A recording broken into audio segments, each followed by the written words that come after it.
Alright, cool. I did my speech on a couple quotes that have a lot of meaning to me. The first one is, don't gain the world and lose your soul. Wisdom is better than silver and gold. And it's a quote from a Paul Marley song called Zion Train.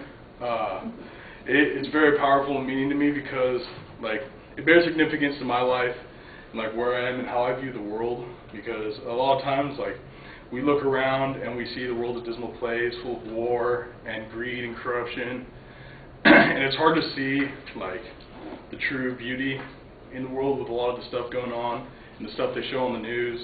And it also kind of gives me hope for our generation because, and what ensues our generation, because we are a generation of consumers and we're always concerned with greedy possessions.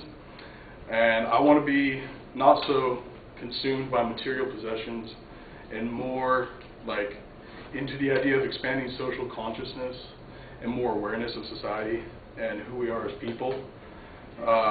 Many people go through life without really grasping that concept of social consciousness, and we have a crisis of consciousness.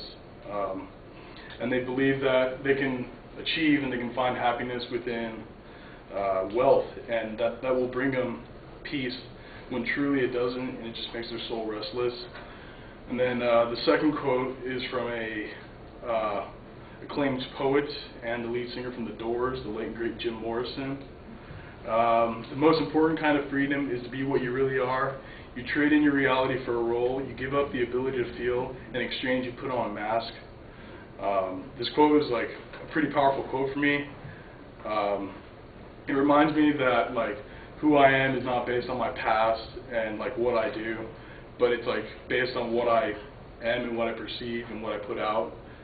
And, like, society right now is barbaric. They're consuming, they're gluttonous, and they're thieving. And I want to have a future generation of people who believe more in individual freedom beliefs and expanding their knowledge and wisdom.